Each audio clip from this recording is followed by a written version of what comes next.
எனக்கு வாழ்க்கையில ஒரே ஒரு ஆசை தான் சார் அப்படின்னார் ஒருத்தர். அது என்னன்னு கேட்டேன். ஆசைகளை ஒழிச்சுடணுங்கிறது தான் என்னோட ஆசை அப்படின்னார்.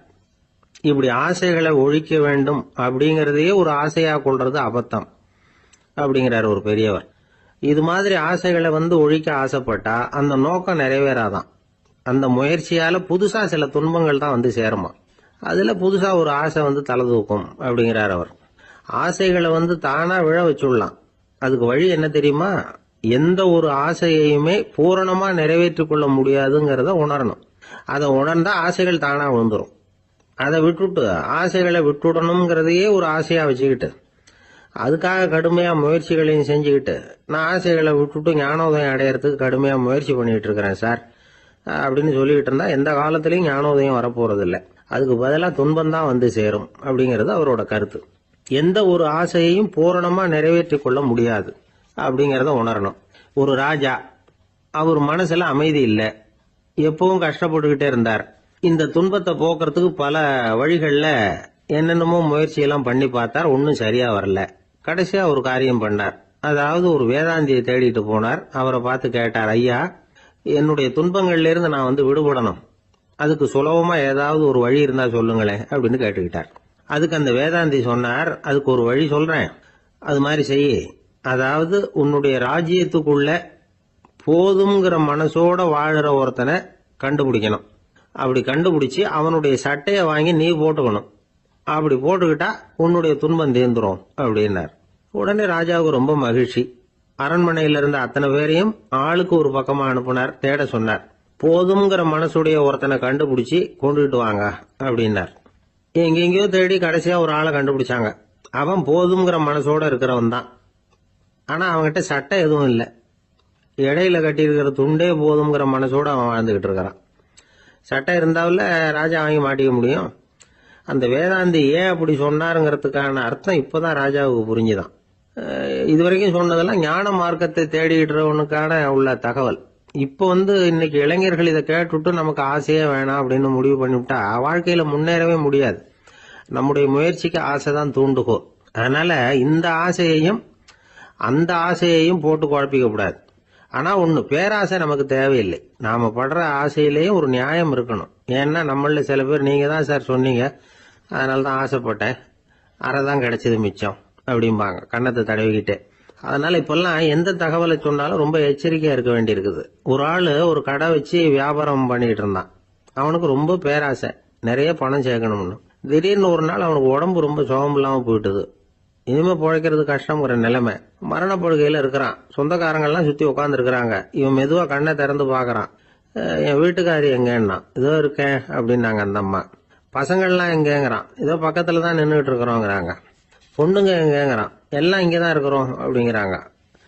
எல்லாம் இங்கதான் பக்கத்துல தான் இருக்கோம், நீங்க கவலைப்படாதீங்கன்னு சொல்றாங்க எல்லாம். அவன் மெதுவா கஷ்டப்பட்டு வாயை திறந்து, அட பாவிங்களா, எல்லாரும் இங்க இருந்தா அங்க கடையை யாரு கவனிக்கிறது அப்படின்னா. எனக்கு தெரிஞ்ச ஒருத்தர் இருக்கார்.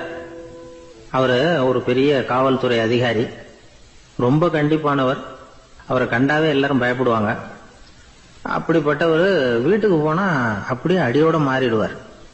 அங்க போய் பாத்தீங்கன்னா குழந்தைகளோட குழந்தையா அவர் விளையாடிட்டு இருப்பார். அலுவலக சமயத்துல பாத்தீங்கன்னா குதிரை முதுகுல அவர் உட்கார்ந்துருப்பார். வீட்டுல பாத்தீங்கன்னா அவர் முதுகுல குழந்தை உட்கார்ந்துருக்கும். அவரு குதிரை மாதிரி போயிட்டு இருப்பார். இது எப்படிங்க முடியுது உங்களால அப்படின்னு கேட்டாங்க. அது ஒண்ணுமில்ல, இங்க வீட்டுக்கு வந்த உடனே என்னோட மனசை தனியா எடுத்து வச்சிருவேன் அப்படின்னார். அது என்னங்க உங்க சட்டப்பையிலையா இருக்குது மனசு, அது தனியா எடுத்து வைக்கிறதுக்கு அப்படின்னு கேட்டாங்க. அப்படி இல்லைங்க, இது ஒரு பயிற்சி, மனப்பயிற்சி, அவ்வளவுதான் அப்படின்னார். இப்படி சமயம் பார்த்து மனசை தனியா வச்சுவிட தெரிஞ்சவங்க வாழ்க்கையில எப்பவும் உற்சாகமா இருப்பாங்க அப்படிங்கிறது பெரியவங்க கருத்து. ஒரு டாக்டர் ஆஸ்பத்திரியில் இருக்கிற வரைக்கும் டாக்டரா இருக்கலாம். அவர் மனைவிகிட்டையும் அவர் டாக்டரா இருக்க வேண்டிய அவசியம் இல்லை. ஒரு வக்கீல் கோர்ட்ல இருக்கிற வரைக்கும் வக்கீலா இருக்கலாம். வீட்டுக்கு வந்ததுக்கு அப்புறமும் வக்கீலா இருக்க வேண்டிய அவசியம் கிடையாது. வீட்டுல குழந்தைகள் கிட்ட விளையாடும் பொழுதும் அதுகள்கிட்ட ஃபீஸ் கேட்டுக்கிட்டு இருக்க கூடாது. நாம எப்படி இருக்கணும்னு பெரியவங்க சொல்றாங்கன்னா, மனசோட சேரக்கூடாதான். அப்படி சேராம வாழ்க்கையை கவனிக்கணுமா. மனசை அப்படியே தனியா எடுத்து பக்கத்துல வச்சுடணும். அப்படின்னா அது அப்படியே தூக்கி எரிஞ்சுடு அப்படின்னு அர்த்தம் இல்லை. ஏன்னா மனசுங்கிறது நமக்கு உபயோகப்படக்கூடிய ஒண்ணுதான். எப்போ எப்போ அது தேவையோ அப்பப்போ எடுத்து உபயோகப்படுத்திக்கணும். தேவைப்படுறப்போ எடுத்து கண்ணாடியை மாட்டிக்கிறோம்ல, படிக்கும் பொழுது கண்ணாடி தேவைப்படுதோ எடுத்து மாட்டிக்கிறோம் இல்லையா, அது மாதிரி கணக்கு போடுறதுக்கு மனசு தேவை. கடைக்கு போய் ஒரு பொருள் வாங்குறோம், காசு கொடுக்குறோம், மீதி சில்லறை சரியா இருக்கா அப்படின்னு எண்ணி பார்த்து வாங்க வேண்டியிருக்கு. அந்த சமயத்தில் மனசை எடுத்து தனியாக வச்சுட்டேன் அப்படின்னு சொல்லிட்டு இருக்கக்கூடாது. பரீட்சைக்கு படிக்க வேண்டியிருக்குது, படிச்சதையெல்லாம் அப்படியே நினைவில் வச்சுக்க வேண்டியிருக்கு. அந்த சமயத்தில் மனசை தூக்கி எறிஞ்சுட்டேன் சார் அப்படின்னு சொல்லிட்டு இருக்கக்கூடாது. அப்படி சொன்னால் பரீட்சை நம்மளை தூக்கி எறிஞ்சிடும். அதனால தேவைப்படுறப்போ மனசை உபயோகப்படுத்தணும், தேவையில்லாதப்போ அது தனியாக ஓய்வு எடுத்துக்க விட்டுடணும். இப்படி நாம பழக்கப்படுத்திக்கிட்டா வாழ்க்கைங்கிறது நமக்கு புதுசா தெரியுமா. மனசுக்கும் ஒரு சக்தி கிடைக்கும். எந்திரங்களுக்கு ஓய்வு கொடுக்குற மாதிரி மனசுக்கும் ஓய்வு கொடுக்கணும், இல்லைன்னா அது களைச்சு போயிடும். குழந்தைகள் மனசை சுமந்துகிட்டு இருக்கிறது இல்ல. இது முதியவர்கள் குழந்தைகள் கிட்டே இருந்து கத்துக்க வேண்டிய ஒரு பாடம். ஆனாலும் இந்த கால குழந்தைகள் கிட்ட ரொம்ப எச்சரிக்கையா இருக்க வேண்டியிருக்கு. ஒரு தாத்தாவும் பேரனும் விளையாடிக்கிட்டு இருக்கிறாங்க. தாத்தா, எனக்கு சைக்கிள் ஓட்ட கத்து விடு அப்படிங்கிறான் பேரன். சைக்கிள் உயரம் கூட இல்லை, அதுக்குள்ள சைக்கிள் ஓட்டணுமா அப்படின்னாரு தாத்தா. ஏன் தாத்தா, ரயில் ஓட்டுறாரு, அவர் என்ன ரயில் நீளமா இருக்கார் அப்படின்னு கேட்டானா. அசோக மன்னர் வந்துகிட்டு இருக்கார். அவருடைய ஆலோசகர்கள் எல்லாம் பக்கத்துல வந்துகிட்டு இருக்கிறாங்க. அந்த சமயத்துல எதிரில் ஒரு புத்த பிக்ஷு வர்றார். அசோகர் பாக்குறார். ஓடி போய் அவர் காலில் விழுந்து வணங்குறார். அசோக மன்னரின் தலை அந்த புத்த துறவியின் பாதத்துல பட்டுக்கிட்டு இருக்கு. பக்கத்துல நின்றுகிட்டு இருந்த அமைச்சருக்கு இது ரொம்ப சங்கடமா போச்சு. ரொம்ப வருத்தப்பட்டார். நம்ம அசோக சக்கரவர்த்தி எப்பேற்பட்டவர், அவரோட தலை ஒரு சன்னியாசியின் பாதத்துல படுறதா அப்படின்னு நினைச்சு ரொம்ப கவலைப்பட்டார். அரண்மனைக்கு திரும்பினதும் அமைச்சர் மெதுவா ஆரம்பிச்சார். அரசே, எனக்கு ரொம்ப வருத்தமா இருக்குது அப்படின்னார். எதுக்குன்னார் மன்னர். அசோக சக்கரவர்த்தியின் தலை, அதாவது அந்த சிரம், ரொம்ப மதிப்புமிக்க ஒன்று. அது ஒரு சன்னியாசியின் காலில் படலாமா அப்படின்னார். அசோகர் பதில் சொல்லல, சிரிச்சார், போயிட்டார். அதுக்கப்புறம் ஒரு சரியான சந்தர்ப்பத்துக்காக காத்துக்கிட்டு இருந்தார். ஒரு நாள் அமைச்சரை கூப்பிட்டார். எனக்கு 3 தலைகள் வேணும் அப்படின்னார். சொல்லுங்க, கொண்டுகிட்டு வரேன் அப்படின்னார் அமைச்சர். அசோகர் சொன்னார், முதல்ல எனக்கு தேவையானது ஒரு ஆட்டின் தலை, 2வது ஒரு புலியின் தலை, 3வது ஒரு மனிதனின் தலை. இதுதான் அசோகர் கேட்டது. எங்க இருந்தாலும் கொண்டு வாங்கன்னார். அமைச்சர் புறப்பட்டார். ஆட்டு தலை, புலி தலை கிடைச்சிட்டுது. அப்புறமா ஒரு சுடுகாட்டுக்கு போய் ஒரு மனித தலையும் சேகரம் பண்ணிட்டு ராஜா கிட்ட வந்துட்டார். அரசே, உங்கள் ஆணைப்படி 3 தலைகளையும் கொண்டு வந்திருக்கிறேன்னார். அசோகர் பார்த்தார். ரொம்ப நல்லது, இப்ப இது 3ஐயும் எடுத்துக்கிட்டு போய் சந்தையில வித்துட்டு வாங்க அப்படின்னார். அமைச்சர் அதுகளை எடுத்துக்கிட்டு சந்தைக்கு போனார். முதல்ல ஆட்டுத்தலை நல்ல விலைக்கு வித்து போச்சு. நல்ல விலை கொடுத்து வாங்கிட்டு போட்டாங்க. அடுத்தபடியா புலி தலைய ஒருத்தர் வாங்கிட்டார். அதை பாடம் பண்ணி வீட்டுல மாட்டி வைக்கலாமே அப்படின்னு நினைச்சு அதையும் வாங்கிட்டு போட்டார். மனித தலையை மட்டும் வாங்கறதுக்கு யாரும் முன் வரல. எல்லாரும் அதை பார்த்துட்டு விலகி போக ஆரம்பிச்சாங்க. அமைச்சர் திரும்பி வந்தார். அரசே, இந்த தலையை மட்டும் யாரும் வாங்க மாட்டேங்கிறாங்க அப்படின்னார். சரி, பரவாயில்ல, இதை இலவசமாவே எனாமாவே யாருக்கிட்டையாவது கொடுத்துட்டு வந்துருங்க அப்படின்னார். அமைச்சர் மறுபடியும் சந்தைக்கு போனார். இதை இலவசமா தரேன், இதை வாங்கிக்கோங்க அப்படின்னார். அப்பவும் அதை யாரும் வாங்கிக்கிறதுக்கு தயாரா இல்லை. மறுபடியும் திரும்பி மன்னர்கிட்ட விவரத்தை சொன்னார். இப்போ மன்னர் சொல்றார், அமைச்சரே, உயிர் இருக்கிற வரைக்கும் தான் இந்த தலைக்கு மதிப்பு. ஜீவன் போனதுக்கு அப்புறம் அதோட மதிப்பும் போயிடுது. அதனால மதிப்பு இருக்கும் பொழுதே பெரியவர்கள் பாதம் பணிந்து அந்த புனிதத்தை பெற்றுக்கொள்ளணும் அப்படின்னார். பணிவுங்கிறது வேற, அடிமைத்தனம்ங்கிறது வேற. பெரியவர்களை பணிவது நமக்கு பெருமை தரக்கூடிய விஷயம். இதை மனசுல வச்சுக்கிட்டு எப்போ காலில் விழணும், எப்போ காலில் விழக்கூடாது அப்படிங்கறத முடிவு பண்ணிக்கணும். ஒரு சாதாரண ஆள் நடந்து வந்துகிட்டு இருந்தார். எதிரில் வந்த ஒரு பெரிய மனுஷன் ஓடி போய் அவர் காலில் விழுந்து தன்னுடைய தலையை அவர் பாதத்துல கொண்டு போய் வச்சார். கொஞ்ச நேரம் கழிச்சு எழுந்திரிச்சு வந்துட்டார். வந்த பிறகு இவரை கேட்டேன், ஏன் திடீர்னு ஓடி போய் அந்த ஆளு காலில் விழுந்தீங்க அப்படின்னு. அவர் போட்டிருக்கிறது என்னோட காணாம போன செருப்பான்னு கண்டுபிடிக்கிறதுக்காக அப்படி விழுந்தேன் அப்படின்னு. ஜப்பான்ல உள்ள ஒரு புத்த விகாரை, அங்க ஒரு வயசான பௌத்த குரு தங்கி இருக்கிறார். ஒரு நாள் ராத்திரி கடுமையான குளிர், அவரால் தாங்க முடியல. பார்த்தார், மரத்துல செஞ்ச புத்த சிற்பங்கள் அங்க நிறைய இருந்தது. அதுல ஒன்ன எடுத்து அதுக்கு தீ மூட்டி அந்த நெருப்புல குளிர் காஞ்சிக்கிட்டு இருக்கிறார். மர சிற்பம் தீ வச்சதும் படபடன்னு வெடிக்க ஆரம்பிச்சுட்டுது. அந்த சத்தத்தை கேட்டதும் அந்த புத்த விகாரையின் குருக்கள் வெளியில ஓடி வந்தார். இவர் ஆனந்தமா குளிர் காஞ்சிக்கிட்டு இருக்கிறார். அவரால் பொறுத்துக்க முடியல. தெருவில் தெரிஞ்சுக்கிட்டு இருந்த அந்த பெரியவரை இங்க தங்க அனுமதிச்சதே அவரு தான். இவர் இப்படி பண்றாருன்னு நினைச்சுக்கிட்டே அவரை கோபமா பார்த்தார். ஏன் இப்படி கோபமா பாக்குறீங்க, இப்படி வந்து உட்காருங்க அப்படிங்கிறாரு இவர். அவருக்கு இன்னமும் கோபம் வந்துட்டுது.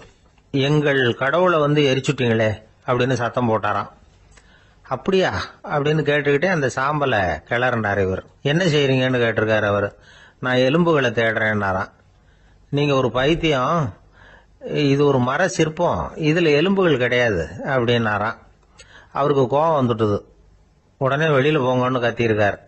வெளியில தள்ளி கதவையும் சாத்தி விட்டாராம். மறுநாள் காலையில கதவை திறந்து பார்த்தா அந்த வயசான பெரியவர் ஒரு மைல்கல் மேல சில காட்டு பூக்களை வச்சு புத்தம் சரணம் கச்சாமின்னு சொல்லிக்கிட்டே இருக்கிறார். இவருக்கு சந்தேகமா போட்டுது. கிட்ட போனார். என்ன செஞ்சுக்கிட்டு இருக்கீங்கன்னு கேட்டார். இது என்னுடைய காலை நேர பிரார்த்தனைனாராம். நிஜமாவே நீங்க ஒரு பைத்தியமா தான் இருக்கணும், ஏன்னா அது ஒரு மைல்கல் அப்படின்னாராம். இப்ப அந்த பெரியவர் சொன்னாராம், நீங்க ஒரு மரத்தை புத்தரா நினைக்கும் பொழுது நான் ஏன் ஒரு மைல்கல்ல புத்தரா நினைக்கக்கூடாது? நான் வந்து புத்தரை எரிக்கலாம், ஏன்னா அவரை நான் நேசிக்கிறேன். அந்த சிற்பம் வந்து மரத்தால் ஆனதுங்கிறது எனக்கு தெரியும். நான் ஒரு மைல்கல்ல தொழலாம், ஏன்னா அது எனது பூக்களை தாங்குது. நான் இந்த மைல்கல்லுக்குள்ள மறைஞ்சிருக்கிற புத்தரை பார்க்கிறேன். யாராவது ஒரு சிற்பி இதை சிலையாக்கினாதான் நீங்க புத்தரை பார்க்க முடியும். அன்னைக்கு ரொம்ப குளிரா இருந்தது. நான் எனக்குள்ள இருக்கிற புத்தரையும் பாதுகாக்கணும். உள்ளே இருக்கிற புத்தரை காப்பாத்துறதுக்காக வெளியில உள்ள புத்தரை எரிக்கலாம், அதுல ஒன்றும் தப்பு இல்லை. அது அவருடைய போதனையிலேயே இருக்கு. உனக்குள் ஜோதியாக இரு அப்படிங்கிறது அவருடைய போதனை. என்னுடைய புத்தர் வந்து குளிர்ல நடுங்கிட்டு இருந்தார். அந்த மர சிற்பங்கள் வெயில் மழையில உணர்ச்சி இல்லாம இருந்தது, அதனால அப்படி பண்ணினேன். ஆனா நீங்க என்ன பண்ணீங்க? நான் ஒரு மர புத்தரை எரிச்சதுக்காக உயிருள்ள புத்தரை வெளியில தள்ளி கதவை சாத்தினீங்க அப்படின்னாரா அந்த பெரியவர். உண்மையான பக்திங்கிறது இதுதான். அதாவது உனக்குள் ஜோதியாக இரு அப்படின்னு புத்தர் சொன்னார் இல்லையா, அது மாதிரி தனக்குள் ஜோதியாக இருக்கிற இந்த காலத்து ஆசாமிகள் நிறைய பேர் உண்டு. எப்பவும் போதையிலேயே இருக்கிறவங்க. ஒரு நாள் நடு ராத்திரி ஒரு மது கடையில ஒரு ஆள் அங்குள்ள சிப்பந்திகள் கிட்ட கேட்டுக்கிட்டு இருக்கிறான். மறுபடியும் இந்த கடை எப்போ திறப்பாங்கன்னு கேட்டானா. நாளைக்கு காலையில 8 மணிக்கு திறப்பாங்க அப்படின்னு நானா அங்க இருந்த ஆள். அவன் திருப்பி திருப்பி அதையே கேட்டுக்கிட்டு இருக்கான். இவனுக்கு பதில் சொல்லி சொல்லி அழுத்து போச்சு. அதான் சொல்றேன் ஐயா, நாளைக்கு காலையில வா அப்படின்னாங்களாம். அதுக்கு இவன், நான் வர்றதுக்காக கேட்கலையா, நேத்திக்கு வந்தவன் உள்ளேயே மாட்டிக்கிட்டேன், வெளியில போறதுக்காக கேட்டேன் அப்படின்னு. அவர் ஒரு பெரிய குடும்பத்துல பிறந்தவர். இருக்கிற சொத்துக்கள் எல்லாத்தையும் வாரி வழங்கி விட்டு காட்டுக்கு புறப்பட்டார் தவம் செய்யறதுக்காக. இருந்தது ஊராவும் கொடுத்துட்டார். இனிமே எதுவுமே இல்லை கொடுக்கறதுக்கு. அப்போ கடைசியா ஒருத்தன் வந்து கையை நீட்டினானா, ஐயா ஏதாவது கொடுங்கன்னு இருக்கான். அவர் பார்த்தார். கட்டி இருக்கிற வேட்டியை தவிர வேற எதுவுமே இல்லை. 8 முழம் பட்டு வேட்டி, ஜரிகை கரையோட இருக்குது. கடைசியா அதை தான் எடுத்துக்கிட்டு அவர் புறப்பட்டு இருக்கார். அவர் பார்த்தார், எதிரில் அவன் பரிதாபமா நின்றுட்டு இருக்கிறான். அந்த 8 முழ வேட்டியை 2ஆ கிழிச்சார். 4 முழத்தை அவன்கிட்ட கொடுத்தாரு. மீதி 4 முழத்தை தன்னுடைய இடுப்புல கட்டிட்டு அவர் காட்டுக்கு போயிட்டார். இவன் என்ன பண்ணான் தெரியுமா? கையில கிடைச்ச 4 முழத்தை எடுத்துக்கிட்டு கடை வீதிக்கு போனான். பழைய பட்டு வேட்டி ஜருகை இதெல்லாம் விலைக்கு வாங்குற வணிகர் ஒருத்தர் இருக்கார். அவர்கிட்ட போனான். இதை விலைக்கு எடுத்துக்கிறீங்களா அப்படின்னு கேட்டிருக்கான். அவர் வாங்கி பார்த்திருக்காரு. ஆஹா, இது ரொம்ப அருமையான வேட்டி, விலை உயர்ந்த ஜருகை, இது ஏது உனக்கு அப்படின்னு கேட்டாரான். அவன் நடந்தது சொல்லியிருக்கான். அப்படின்னா ஒண்ணு செய்ய, இந்த வேட்டியோட இன்னொரு பாதியையும் மெதுவா வாங்கிட்டு வந்துரு, உனக்கு நிறைய பணம் தர்றேன் அப்படின்னாரான் அந்த வணிகர். இவன் கொஞ்சம் யோசனை பண்ணி பார்த்தான். கொஞ்சம் இருங்க, வந்து விடுறேன் அப்படின்னு சொல்லிவிட்டு நேரா காட்டுக்கு போனான். அவர் எங்க இருக்காருன்னு தேடி கண்டுபிடிச்சான். அவர் ஒரு இடத்துல தவக்கோலத்துல இருக்கிறார். கட்டியிருந்த இடவேட்டியும் அவர் அறியாமல் நழுவி கீழே விழுந்து கிடக்குது. இவனுக்கு ரொம்ப வசதியா போச்சு. அவரை கேட்க வேண்டிய அவசியமே இல்லை. மெதுவா சத்தம் போடாம அடி மேல அடி வச்சு நெருங்கினான். அவர் கண்ணை மூடிக்கிட்டு அவர் பாட்டு நின்றுட்டு இருக்கிறார். இவன் மெதுவா போய் கீழே கிடந்த அந்த துணியை எடுத்துக்கிட்டு சத்தம் போடாம திரும்பி நடந்தான். ஒரு 2-3 அடி எடுத்து வச்சிருப்பான். அப்படி ஓட ஆரம்பிக்கிற சமயத்துல அவன் காலில் கீழே கிடந்த முள்ளு ஒண்ணு நறுக்குன்னு தச்சு விட்டுது. வலி தாங்க முடியாம அம்மான்னு கத்திருக்கான். இந்த சத்தத்தினால கண்ணை மூடி நின்றுகிட்டு இருந்த அவரோட தவம் கலைஞ்சது. மெல்ல கண்ணை திறந்து பார்க்கிறார். தன் இடையில இருந்த வேட்டி அவன் கையில இருக்கு. இப்ப அவர் நினைக்கிறார், என்ன நினைக்கிறாருன்னா, இந்த வேட்டி மீது நான் வைத்த ஆசை அல்லவா அவனை திருடனாக ஆக்கி விட்டது அப்படின்னு நினைச்சாராம். இந்த வேட்டி மேல நாம வச்ச ஆசை அவனை திருடும்படி ஆக்கி விட்டதே அப்படின்னு நினைச்சாராம். இது எப்பேற்பட்ட மனநிலை அப்படிங்கறத கொஞ்சம் யோசனை பண்ணி பாருங்க. தான் ஒரு பொருள் மேல வச்ச பற்று இன்னொரு மனிதன் திருடனாக ஆகிறதுக்கு காரணம் ஆயிட்டுதேன்னு நினைக்கிறார். அப்படி நினைச்ச அந்த பெரியவர் யார் தெரியுமா? அவர் தான் மகாவீரர். இழந்துட்டேங்கிறிய, நீ என்னத்தை கொண்டுகிட்டு வந்த எங்க இழந்துடுறதுக்கு? நீ என்னத்தை உண்டாக்குன இது அழிஞ்சுட்டுதுன்னு சொல்றதுக்கு? இதுதான் அவருடைய சிந்தனை. இன்றைக்கு நம்ம சிந்தனையெல்லாம் வேற மாதிரி இருக்குது. ஒருத்தன் நடுத்தருவில் உட்காந்து அழுதுகிட்டு இருந்தான். அந்த வழியா வந்தவர் ஒருத்தர், ஏன்பா அழறேன்னு கேட்டாராம்.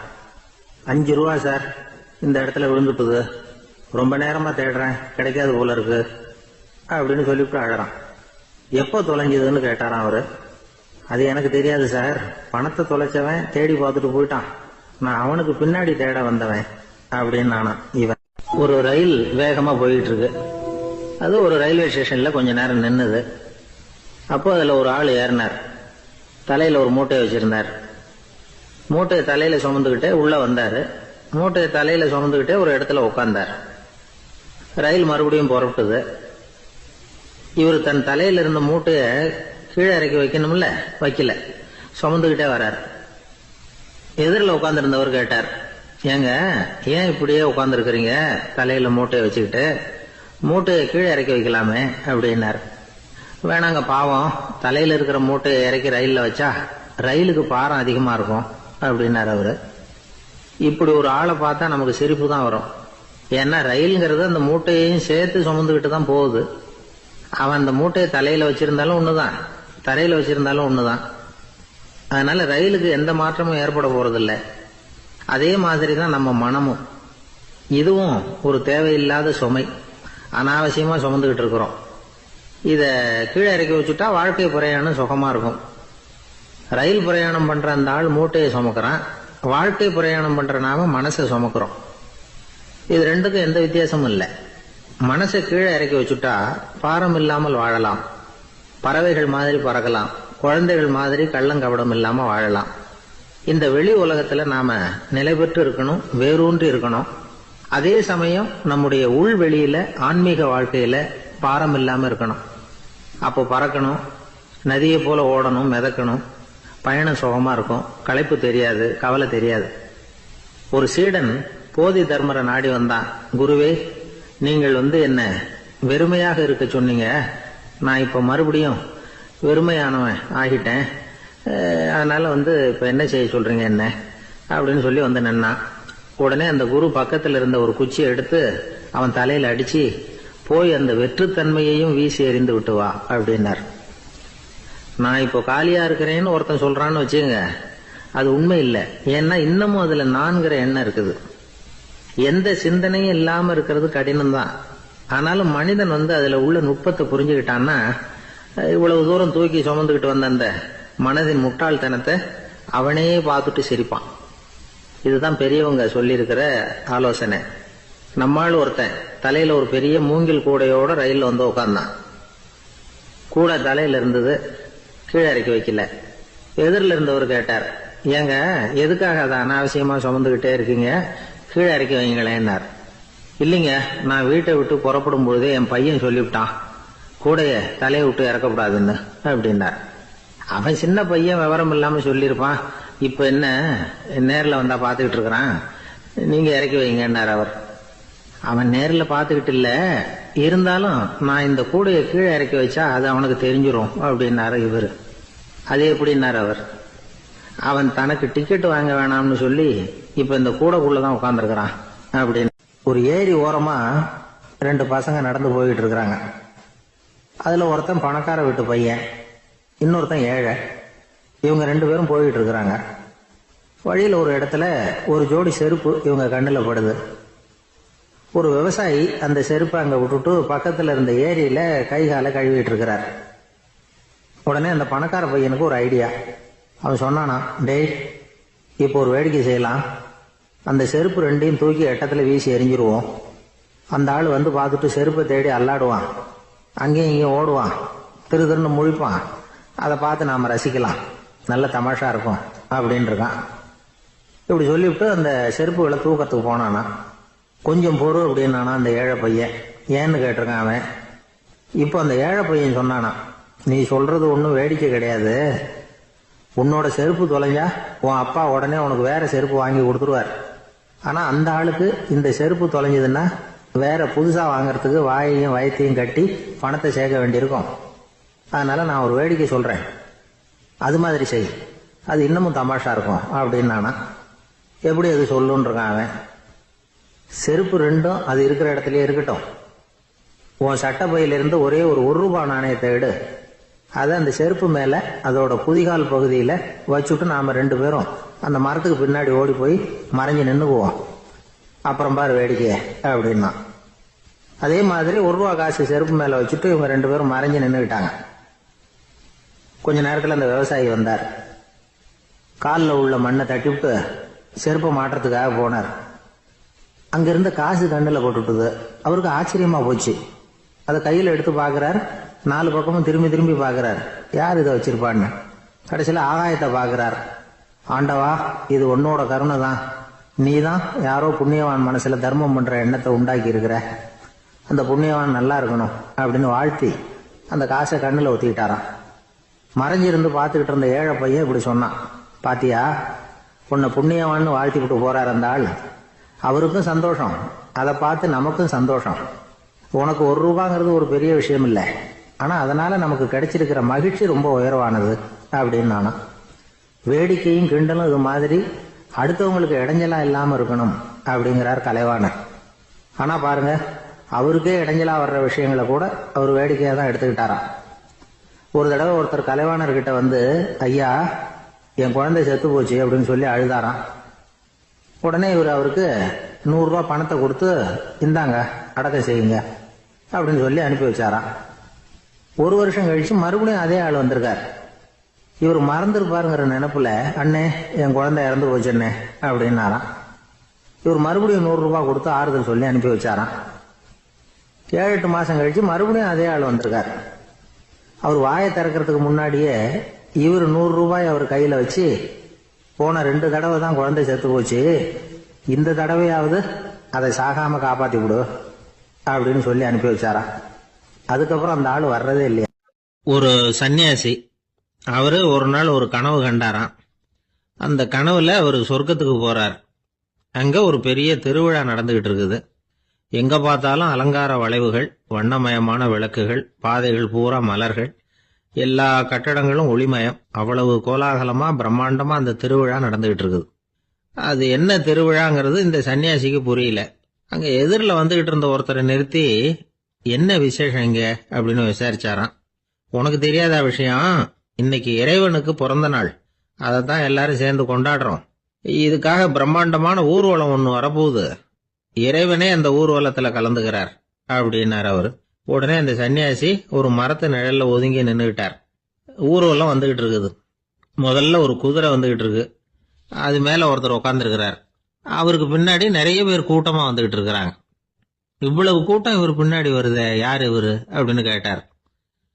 ஒரு மதத்தின் பெயரை சொல்லி, இவர் அந்த மதத்தின் தலைவர், அவரை பின்பற்றுகிற மக்கள் கூட்டம் பின்னாடி வந்துகிட்டு இருக்குது அப்படின்னு விவரம் சொல்லி இருக்கிறாங்க. இவங்களுக்கு அடுத்தபடியா இன்னொரு குதிரையில ஒருத்தர் வந்துகிட்டு இருக்கிறார். அவருக்கு பின்னாடி ஏகப்பட்ட கூட்டம். இவர் யாருங்க அப்படின்னு கேட்டிருக்காரு சன்னியாசி. அங்க இருக்கிறவங்க விவரம் சொல்லி இருக்கிறாங்க. இன்னொரு மதத்தின் பெயரை சொல்லி, இவர் அந்த மதத்தினுடைய தலைவர், அவர் வழியை பின்பற்றுகிறவர்கள் அவர் பின்னாடி கூட்டமா வந்துகிட்டு இருக்கிறாங்க அப்படின்னு இருக்காங்க. இப்படி ஒவ்வொருத்தரா குதிரை மேல வந்துகிட்டே இருக்கிறாங்க. அவங்கள பின்பற்றியும் ஒவ்வொரு கூட்டம் வந்துகிட்டே இருக்குது. அந்த பெரிய ஊர்வலம் அது பாட்டுக்கு போயிட்டு இருக்குது. கடைசியா அது முடிஞ்சது ரொம்ப நேரம் கழிச்சு. அதுக்கப்புறம் கொஞ்ச நேரம் கழிச்சு ஒரு வயசான ஆள் குதிரை மேல வந்துகிட்டு இருக்கிறார். ஆனா அவருக்கு பின்னாடி யாருமே இல்லை. அவரு பரிதாபமா தனியா வந்துகிட்டு இருக்கிறார். அவரு அந்த ஊர்வலத்தை சேர்ந்தவரா இல்லையாங்கிறதே தெரியல. இவர் யாரு, இவர் ஏன் இப்படி தனியா வந்துகிட்டு இருக்கிறார் அப்படின்னு கேட்டிருக்காரு அந்த சன்னியாசி. என்னது இப்படி கேக்குறீங்க, இவர் தான் கடவுள், இவருக்காக தான் இன்னைக்கு இந்த ஊர்வலமே நடக்குது, இவருக்கு தான் இன்னைக்கு பிறந்த நாள், முன்னாடி போற ஊர்வலம் பூரா இவருடைய பிறந்த நாளை கொண்டாடுறதுக்காக தான் அப்படின்னு இருக்காங்க. இதை கேட்டதும் அந்த சன்னியாசிக்கு திடுக்குன்னு தூக்கி போட்டிருக்கு. இது வரைக்கும் கனவு கண்டுகிட்டு இருந்தவர் முடிச்சுக்கிட்டார். அதுக்கப்புறம் தான் யோசிச்சு பார்த்திருக்கார். உண்மைதான், மக்கள் எல்லாரும் வந்து பக்தி மார்க்கத்துல போறதா நினைச்சுக்கிட்டு பாதம் மாறி போயிட்டு இருக்கிறாங்க.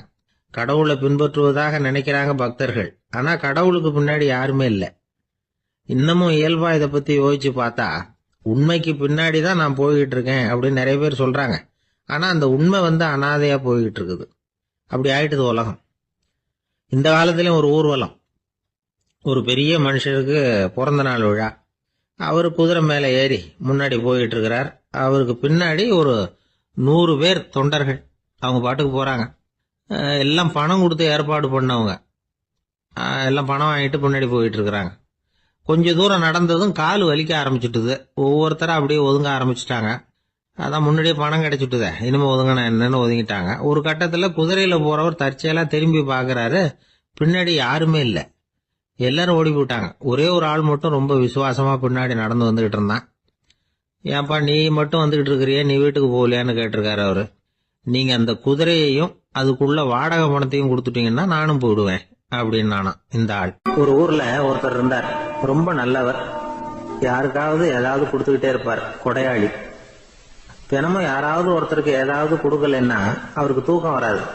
அப்படி ஒரு பழக்கம். அது மட்டும் இல்ல, அவர் கொடுக்கறது அடுத்தவங்களுக்கு தெரியாது, அவ்வளவு ரகசியமா அதை கொடுப்பார். வலது கை கொடுக்கறது இடது கைக்கு தெரியக்கூடாதுன்னு சொல்லுவாங்கல்ல, அது மாதிரி அவர். ஒரு நாள் ராத்திரி அவர் ஏற்கனவே தயாரா கட்டி வச்சிருந்த பணம் முடிச்ச கையில எடுத்துக்கிட்டு வீட்டை விட்டு வெளியில வந்தார். தெருவில் இறங்கி நடந்தார். இன்னைக்கு யாருக்கு தர்மம் செய்யறது அப்படின்னு யோசனை பண்ணிட்டு இருட்டில் நடந்து வந்துகிட்டு இருக்கிறார். யாரோ ஒருத்தர் எதிரில் வர்றது மாதிரி தெரிஞ்சுது. உடனே அவர் கிட்ட போனார். தன்கிட்ட இருந்த பணம் முடிச்சு அவசரமா அவர் கையில திணிச்சுட்டு திரும்பி வந்துட்டார்.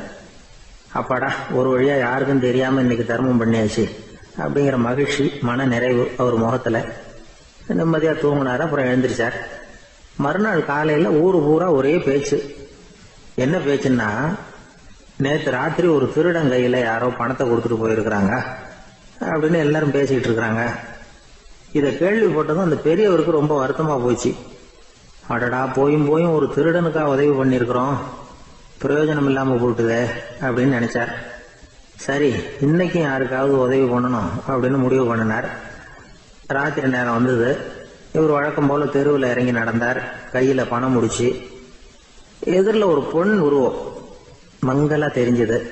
இவர் உடனே அந்த பெண் கிட்ட பணத்தை கொடுத்துட்டு திருப்தியா திரும்பி வந்துட்டார். மறுநாள் காலையில ஊர் பூரா என்ன பேசிக்கிட்டாங்க தெரியுமா? நேற்று ராத்திரி நெறி தவறி நடக்கிற ஒரு பெண்ணின் கையில யாரோ பணத்தை வச்சுட்டு போயிருக்கிறாங்க அப்படின்னு எல்லாரும் பேசிக்கிறாங்க. அடடா, இன்னைக்கும் தவறுதலா நடந்து போச்சு அப்படின்னு ஒரு வருத்தப்பட்டார். இருக்கட்டும், இன்னைக்கும் ஏதாவது தர்மம் பண்ணுவோம் அப்படின்னு நினைச்சுக்கிட்டாரு. 3வது நாள் ராத்திரியும் புறப்பட்டார். இப்பவும் எதிரில் ஒருத்தர் வந்தார். இவர் பணத்தை கொடுத்தார், திரும்பி வந்துட்டார். மறுநாள் மக்கள் என்ன பேசிக்கிட்டாங்கன்னா, நேற்று ராத்திரி ஒரு செல்வந்தர் கையில யாரோ பணத்தை கொடுத்துட்டு போயிருக்கிறாங்க அப்படின்னு பேசிக்கிட்டாங்களாம். அவருக்கு ரொம்ப வருத்தமா போட்டுது. என்ன இது, தினம் இப்படி ஆகிட்டு இருக்குதே அப்படின்னு நினைச்சுக்கிட்டே படுத்து தூங்கினார். அன்னைக்கு ராத்திரி ஒரு கனவு. அந்த கனவுல இறைவன் வந்து சொன்னாராம், இத பாருப்பா, நீ கொடுத்த தர்மம் வீணா போயிடல. உன்கிட்ட பணம் வாங்கின அந்த திருடன் திருந்திட்டான், அந்த பொண்ணும் திருந்திட்டா, அந்த செல்வந்தனும் கொடையாளி ஆயிட்டான், எல்லாருக்கும் உதவி பண்ண ஆரம்பிச்சுட்டான் அப்படின்னு சொன்னாராம். இந்த கதையை சொன்னவர் யாருன்னா நபிகள் நாயகம். இதுல உள்ள கருத்து என்னன்னா, நல்ல மனசோட தர்மம் பண்ணுனா அது வீணா போறதில்லை. இன்னொரு கருத்து, தர்மம் வந்து தன்னை மட்டுமல்ல அடுத்தவங்களையும் தீமையிலிருந்து காப்பாற்றும். இதுதான் நாம புரிஞ்சுக்க வேண்டியது. இந்த காலத்திலயும் இது மாதிரி சில சம்பவங்கள் நடக்கிறது உண்டு. ஒரு பெரியவர் இருட்டில் நடந்து வந்துகிட்டு இருந்தாரு. எதிரில் வந்த ஒருத்தன் வலு கட்டாயமா ஒரு கையை பிடிச்சி ஒரு பண முடிப்பை கொடுத்து வச்சுக்க சொல்லிவிட்டு விலகி போயிட்டான். பெரியவருக்கு ஆச்சரியம், இந்த காலத்திலயும் இப்படி வலது கை கொடுக்கறது இடது கைக்கு தெரியக்கூடாதுன்னு நினைக்கிற கொடையாளிகள் உண்டு போல இருக்கு அப்படின்னு யோசனை பண்ணிக்கிட்டே நடந்தார். கொஞ்ச தூரம் போயிருப்பாரு. அதுக்குள்ள அதே ஆள் திரும்பி வந்தான். கொடுத்த பண முடிப்பை திருப்பி கொடுங்க அப்படின்னு கேட்டு வாங்கிட்டான். இவருக்கு ஒன்றும் புரியல. ஏன் இப்படி பண்றேன்னார். அது ஒண்ணும் இல்லைங்க, கொஞ்ச நேரம் இதை உங்ககிட்ட கொடுத்து வச்சிருந்தேன் அவ்வளவுதான் அப்படின்னா. ஏன்னு கேட்டார். என்னை பின்னாடி போலீஸ் தேடிக்கிட்டு வந்துகிட்டு இருக்குது, அதுதான் அப்படி பண்ணேன். இப்போ போயிட்டுது, இனிமே ஒன்றும் பயம் இல்லை அப்படின்னு சொல்லிவிட்டு அவன் பாட்டுக்கு நடந்து போறான். ஒரு காலத்துல பிரஷ்யா அப்படின்னு ஒரு தேசம் இருந்தது. இப்போ ஜெர்மனி இருக்குல்ல, இதோட பெரும்பகுதி ஒரு காலத்துல பிரஷ்யாங்கிற பேர்ல இருந்தது. அப்ப அதுக்கு அரசரா இருந்தவர் மகா ஃப்ரெடரிக், அதாவது ஃப்ரெடரிக் தி கிரேட் அப்படின்னு சொல்லுவாங்க. அந்த ராஜாவுக்கு ஒரு சந்தேகம். நாம பல வகையான வரிகளை விதிச்சு வசூல் பண்றோம், அப்படி பண்ணி வருமானம் குறைஞ்சிக்கிட்டே போகுதே, இதுக்கு என்ன காரணமா இருக்கும்? இதுதான் அவருக்கு ஏற்பட்ட சந்தேகம். ஒரு சமயம் அந்த அரசர் தம்முடைய அமைச்சர்களையும் பிரபுக்களையும் தளபதிகளையும் கூப்பிட்டு ஒரு விருந்து வச்சார். விருந்து முடிஞ்சதும் அவங்கள பார்த்து இந்த சந்தேகத்தை கேட்டார். வரிகள் அதிகமா விதிச்சு வருமானம் குறையறதுக்கு என்ன காரணம் அப்படின்னு கேட்டார். பல பேருக்கு இதுக்கு சரியா பதில் சொல்ல தெரியல. அனுபவசாலியான ஒரு தளபதி எழுந்திருச்சார். அரசே, அது எப்படிங்கிறத இப்போ உங்களுக்கு காட்டுறேன்னார். உடனே ஒரு பெரிய பனிக்கட்டி ஒண்ணு தன்னுடைய கையில் எடுத்தார். அதை அப்படியும் திருப்பி பார்த்தார். அப்புறம் அடுத்தவர்கிட்ட கொடுத்தார். அவரும் அதை அப்படியும் திருப்பி பார்த்துட்டு அடுத்தபடியா இருந்தவர்கிட்ட கொடுத்தார். இப்படியே இதை ஒவ்வொருத்தரா பார்த்துட்டு ஒவ்வொரு கையா மாறி கடைசியில மன்னர் கைக்கு போய் சேர்ந்தது. மன்னர் கைக்கு அந்த பனிக்கட்டி போய் சேர்ந்தப்போ அது கொஞ்சம் கொஞ்சமா உருகி ஒரு பட்டாணி கடலை சைஸுக்கு ஆயிட்டுது. மன்னர் யோசனை பண்ணார், வரி அதிகமா போட்டாலும் வந்து சேர்றது குறைவா இருக்கிறதுக்கு என்ன காரணம் அப்படிங்கிறது அவருக்கு புரிஞ்சு போச்சு. காலம்தான் மாறிட்டு இருக்கே தவிர இந்த கையூட்டு வாங்குற பழக்கம் மாறினதாக தெரியல. இன்னொரு ராஜா இருந்தார். அவர் தன்னுடைய ராஜாங்கத்துல லஞ்ச ஊழலே சுத்தமா இருக்கக்கூடாது அப்படின்னு நினைச்சார். அவர்கிட்ட பல்வேறு துறைகளுக்கும் பொறுப்பா இருந்த பல பேரும் ரொம்ப சுத்தமாகவும் நேர்மையாகவும் இருந்தாங்க. ஒரே ஒருத்தர் மட்டும் எல்லார்கிட்டையும் லஞ்சம் வாங்கிட்டே இருந்தார். அவரை வேற வேற துறைகளுக்கு மாத்தி பார்த்தாரு. அந்த ராஜா என்னென்னமோ பண்ணி பாக்குறாரு. எந்த வேலையை கொடுத்தாலும் அதுலயும் லஞ்சம் வாங்கறதுக்கு ஒரு வழியை உண்டு பண்ணிக்குவார் அந்த ஆள். ராஜாவுக்கு இது ஒரு பெரிய தலைவலியா போட்டுது. இவர் என்ன பண்றது, இவருக்கு என்ன வேலையை கொடுக்கறது, கொஞ்சம் கூட லஞ்சம் வாங்கறதுக்கு சான்ஸே இல்லாத ஒரு வேலையை கொடுக்கணும் அப்படின்னு திட்டம் போட்டார். ஒரு நாள் அவருக்கு அந்த உத்தரவும் போட்டுட்டார். அதாவது அவருக்கு என்ன வேலைன்னா, கடற்கரையில தான் அவருக்கு ஆபீஸ். அங்கேயே இருந்துக்க வேண்டியது. தினமும் எத்தனை கடல் அலை கரையில வந்து மோதுது அப்படிங்கறத கணக்கெடுத்து ராஜாவுக்கு தெரிவிக்க வேண்டியது. இதுதான் அவருக்கு வேலை. பேசாம அலையை எண்ணிட்டு உட்காந்துருக்கிட்டோம், அப்போவாவது அவர் லஞ்சம் வாங்குற சந்தர்ப்பம் இல்லாம போயிடும் அவருக்கு அப்படின்னு நினைச்சார் ராஜா. இந்த ஆளு கடற்கரைக்கு போய் டியூட்டில ஜாயின் பண்ணிட்டார். ஒரே மாசத்துல அங்க சொந்தமா ஒரு பிரம்மாண்டமான மாளிகை கட்டி விட்டாரு. ராஜாவுக்கு இது பெரிய ஆச்சரியமா போச்சு. அலைய என்ற வேலையில அந்த ஆள் எப்படி பணம் சம்பாதிச்சார் அப்படின்னு விசாரிச்சு பார்த்தார் அக்கம் பக்கத்துல. அந்த ஆள் என்ன பண்ணிருக்கிறாருன்னா, கடற்கரையில போய் பொறுப்பை ஏத்துக்கிட்ட உடனே அங்க இருந்த மீனவர்கள் கிட்ட எல்லாம் இந்த கரையில வந்து ஒரு நாள்ல வந்து மோதுற அலைகள் எத்தனை அப்படின்னு கேட்டிருக்காரு. அது எப்படிங்க தெரியும் இருக்காங்க அவங்க. தினமும் அந்த எண்ணிக்கை தெரியணும். நம்ம ராஜாவுக்கு தினமும் அறிக்கை அனுப்பணும், டெய்லி ரிப்போர்ட். தவறுனா நீங்க இந்த கடல்ல போய் மீன் பிடிக்கிறதுக்கு ராஜாவோட அனுமதி கிடைக்காது அப்படின்னு இருக்காரு. உடனே மீனவர்களும் பயந்து போட்டாங்க. கடலுக்கு போறதுக்கு அனுமதி இல்லைன்னா பட்டினி கிடக்கிறது மாதிரி ஆயிடுமே. மெதுவா அந்த ஆளுகிட்ட போனாங்க. காதோட காதா சொன்னாங்க, ஐயா, எங்களால வந்து கடல் அலைய வந்து எண்ண முடியாது. தினமும் எங்களால முடிஞ்சதை உங்களுக்கு பணமா கொடுத்துடுறோம். நீங்க தான் ராஜா கிட்ட சிபாரிசு பண்ணி நாங்க தொடர்ந்து மீன் பிடிக்கிறதுக்கு அனுமதி வாங்கி கொடுக்கணும் அப்படின்னு வேண்டிக்கிட்டாங்க. பணம் தினமும் வந்து சேர ஆரம்பிச்சுட்டுது. பதவியில மத்த பதவியோட இந்த பதவி எவ்வளவோ மேல் அப்படின்னு நினைச்சுட்டான் அந்த ஆள். அது மட்டும் இல்ல, தயவு பண்ணி என்ன இந்த இடத்த விட்டு மாத்தி விடாதீங்க சார் அப்படின்னு வேற கேட்க ஆரம்பிச்சுட்டானா. ஒரு ஊர்ல ஒரு ஆள் இருந்தான். அவன் ஒரு நாள் கோயிலுக்கு போனான். கடவுள்கிட்ட வேண்டிக்கிட்டான், எனக்கு ஒரு 1,00,000 ரூபா நீ கொடுத்தா நான் உன் சன்னதியில ஒரு தேங்காய் உடைக்கிறேன் அப்படின்னு வேண்டிக்கிட்டான். கடவுள் பார்த்தார். உடனே அவன் கண் முன்னாடி தோன்றினார். இந்தா நீ கேட்ட 1,00,000 ரூபாய் அப்படின்னு சொல்லி அவன் கையில பணத்தை கொடுத்துட்டு மறைஞ்சிட்டார். இவனால நம்பவே முடியல. இவ்வளவு சுலபமா கிடைக்கும்னு தெரிஞ்சிருந்தா அனாவசியமா ஒரு தேங்காய் உடைக்கிறேன்னு வேண்டி இருக்க வேண்டியது இல்லையே அப்படின்னு நினைச்சான்.